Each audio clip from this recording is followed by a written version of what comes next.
Is the existence of whites-only enclaves like Orania and Eureka legal? The Northern Cape Premier says his administration will clarify the status of these towns and determine their future. In these gated communities, only Afrikaners are allowed to buy property and are accepted into these tight-knit communities. Govan Whittles was in the Northern Cape. It's an Afrikaans-only community, apparently thriving on its own. But Orania residents insist they aren't racist. To say that we are racist is incorrect. It's not the truth. I'm not a racist.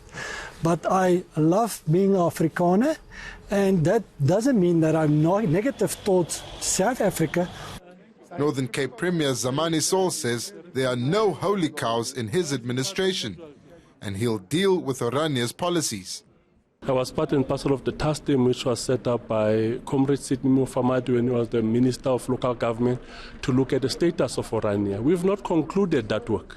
We need to conclude that work to look at the status of Orania that would assist us to better conceptualize the issue of Eureka. The town claims to be independent from South Africa, but government says it still receives services from the local municipality. We have a relationship with the people of Orania, and we want to make sure at least that we work together and they work with us as a government. Orania insists it's not a matter of race, but of separate development. We want to share this idea and hope that the community of Minyameni in the Eastern Cape can actually go with this as well, and maybe a Zulu community and the Khoisan people. We believe in localism. Saul is facing pressure to act fast as construction is beginning on similar developments like Eureka, just a few 100 kilometers away. Govan Whittles, Kimberley. A Rhodes University professor in Makhanda, Eastern Cape, has received almost R2 million from the UK government. This is for research into HIV-related cancer. She's one of only 3 scientists given funding as part of an international initiative. Sandy McCowan has this report. Hard at work, setting up an experiment to test anti-cancer activity. So I have my WH and 11, then the 3 MA as a positive control, and then DX. DEBORAH KAJEWOLE is one of 25 postgrad students working with Professor Adrian Edkins on this international project. They're aiming to understand and treat a strain of HIV-related cancer called Kaposi sarcoma. It forms a tumour of blood vessels. So it's a skin-type tumour, and sometimes these tumours can also form inside the mouth or the back of the throat. They're still in the early stages of their research. But the almost R2 million grant will be used to find out how the virus manipulates the human cells it infects. So we are very fortunate to have received a collaborative grant to work with a team from the UK and a team at UKZN to investigate the function of a particular protein that my group has been working on for a number of years, and to try and understand how this protein controls the biology of a virus that causes the most common HIV-associated cancer. One of the aims of the initiative is to provide opportunities for researchers in developing countries to foster long-term partnerships with fellow researchers in the UK. It's such a very lovely privilege, and I feel it's a pleasant opportunity to join this project that Prof. Edkins has got the funding for. Ultimately, Professor Edkins hopes to find out what causes the cancer and develop a therapy to prevent it. Sandy McCowan, Makhanda.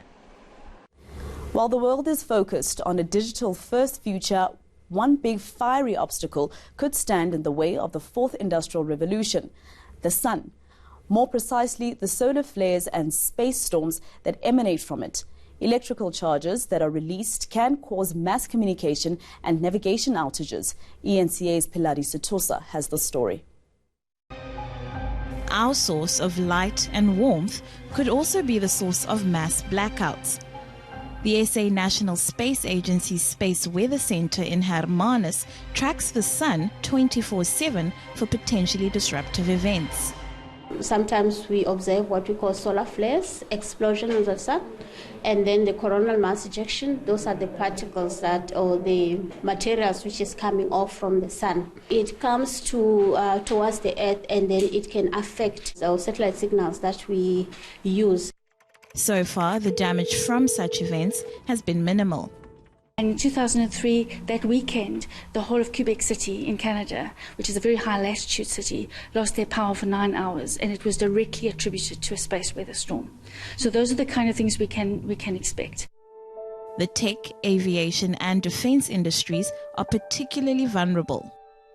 We see an ever-increasing importance on the power of knowledge about space weather and the space environment as we go into the fourth industrial revolution. So you can have with the solar flare, you might find that your self-driving car, for example, forgets where it's going. For now, the centre can only prepare for possible space weather events, but not prevent them. Peladi Situsa, Hermanus in the Western Cape. After winning the 2,000-metre event in Paris, Caster Semenya paid a visit to the Banyana camp. Desiree Alice and her charges received some inspiration from a familiar face. I thought I had to come here, to be such an inspiration. I don't think you really need to say much. Just being here, the presence, I think it means a lot.